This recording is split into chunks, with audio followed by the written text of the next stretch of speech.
Hi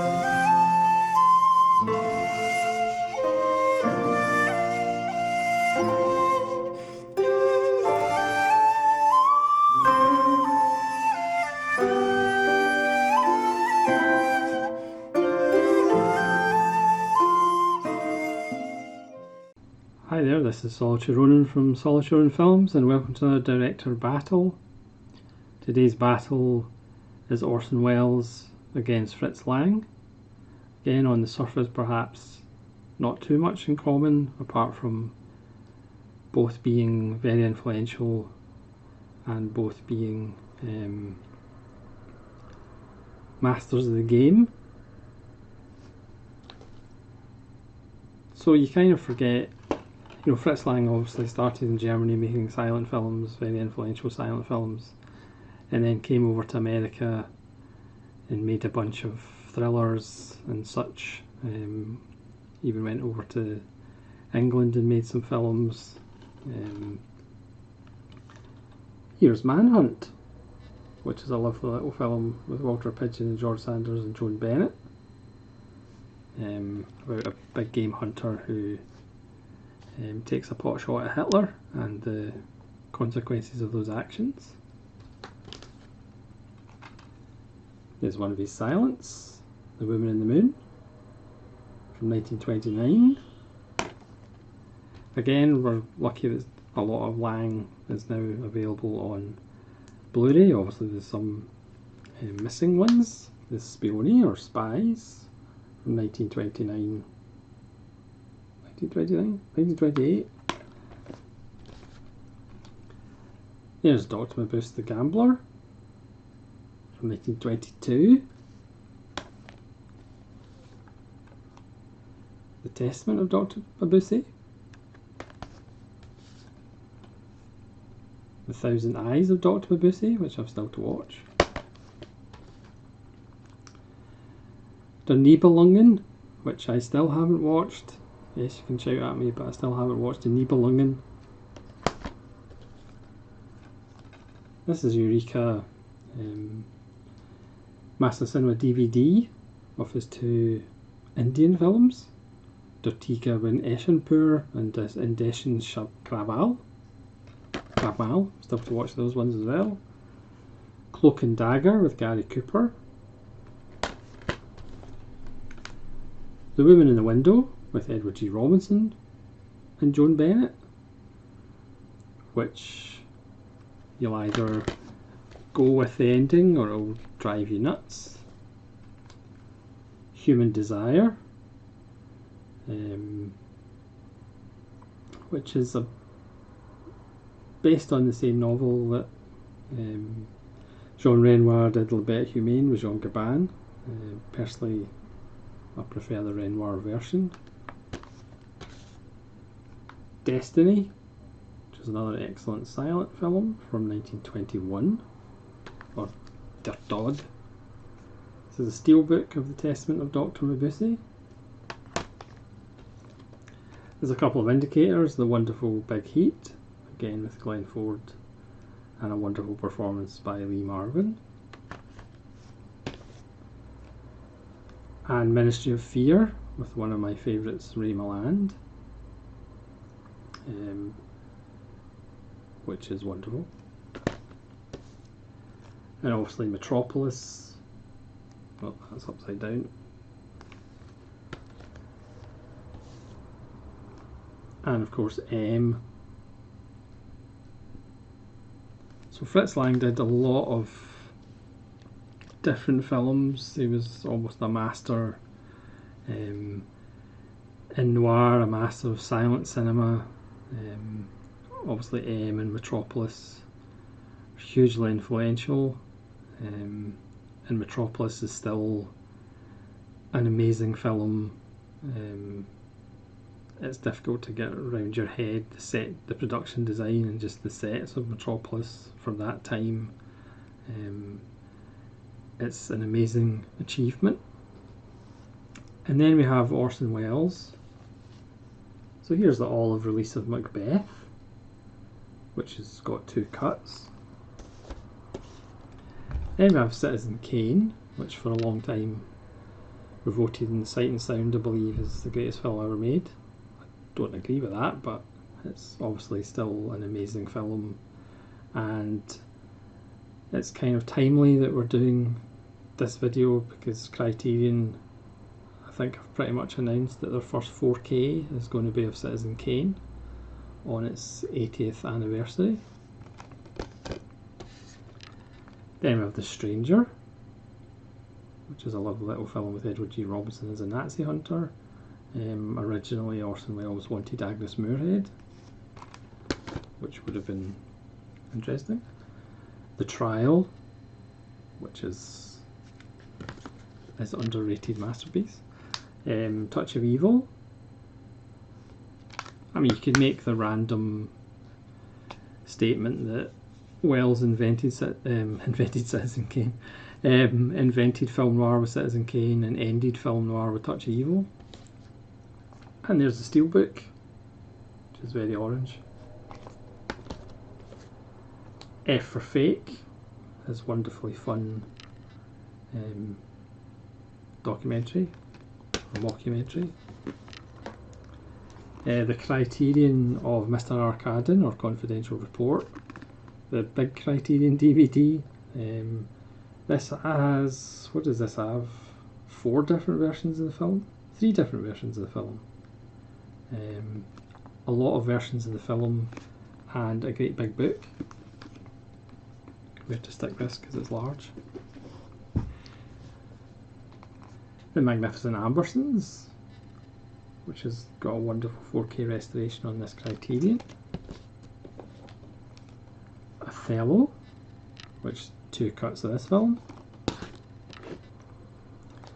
Chimes at Midnight, which is a mishmash of about 3 different Shakespeare plays into one truly great film, possibly his last great film. And The Immortal Story, which is just under an hour,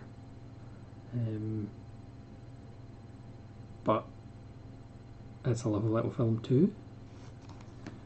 So, I mean, for me, the winner is Orson Welles. Fritz Lang is an amazing filmmaker, but again, Welles is special when you consider that, with the exception of Citizen Kane, just about all of his films were interfered with or cut or messed with, and it's pretty amazing. You know, people say one of the greatest of Orson Welles is he didn't make more films, but we do kind of have to be thankful for the films he did make. And it's a testament to his talent that the films he did make are so great. Even though I do realise I've just forgotten the indicator of Lady from Shanghai as well. This is actually, yeah, I completely forgot the Lady from Shanghai and Indicator.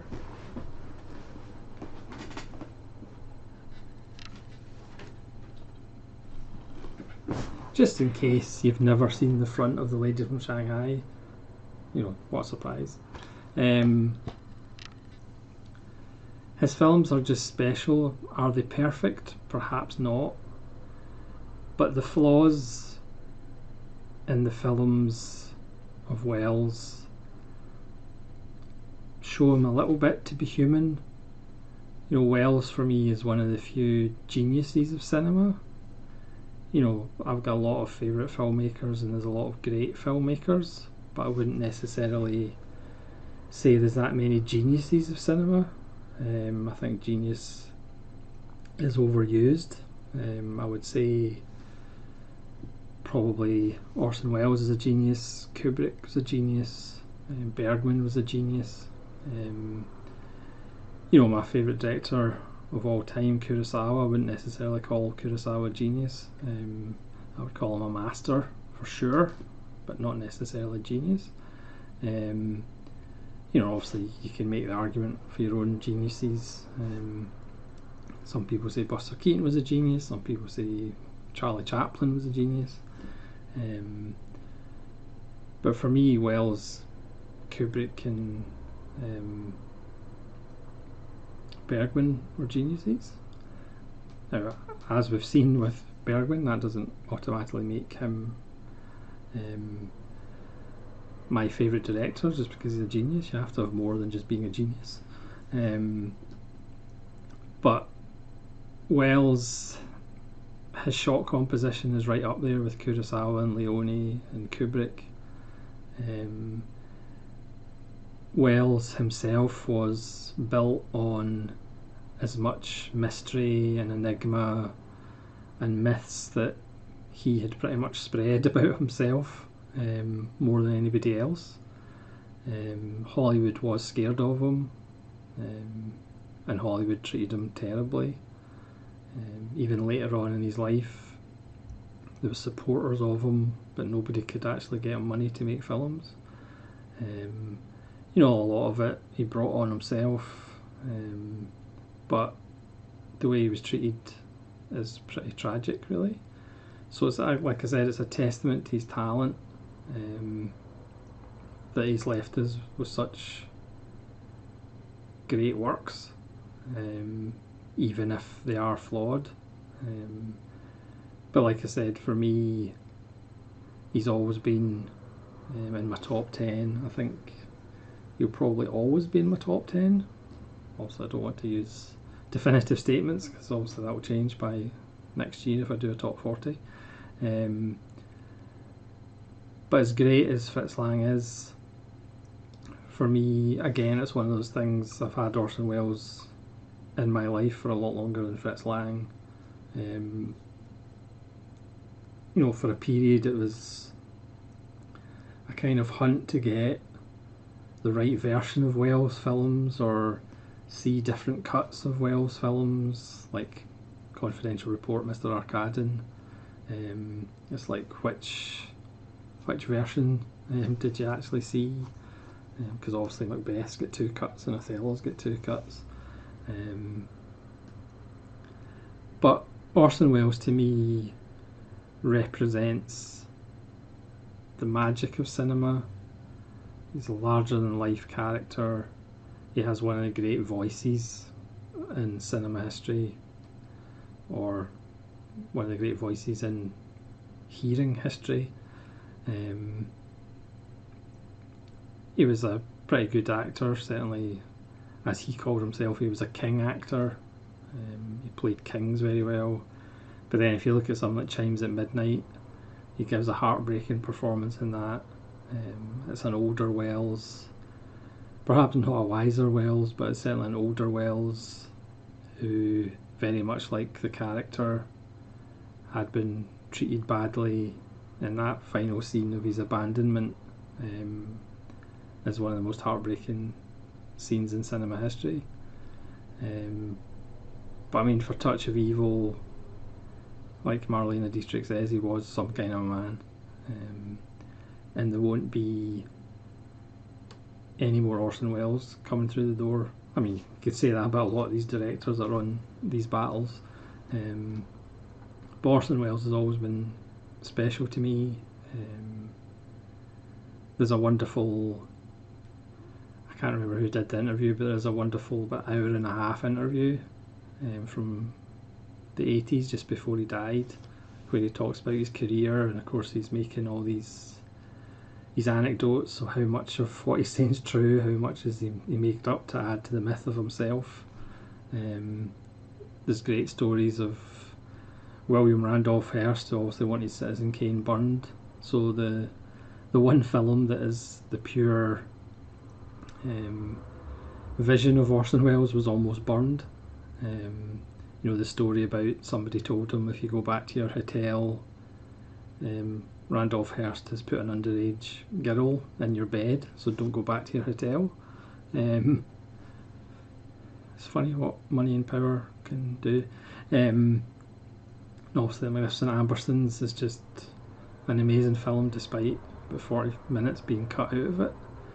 And again, it's another example why it's the testament of the man, despite some of his films being butchered, that you still have this glorious body of work, even if it's not the complete body of work, and there's not a lot of directors you can say that about. So that's my vote. It's Orson Welles, because like I say, he's been in my life for 30 odd years, 35 years, and he's just special. Obviously Fritz Lang's special too. This is not a denigration of Fritz Lang, but again, let me know in the comments who your favourite director is. Again, this is not a competition, it's just a battle, and hopefully you'll join me again for another director battle, because these are going to go on for a little while longer. So thanks so much for watching. This is Solitary Ronin from Solitary Ronin Films, saying farewell.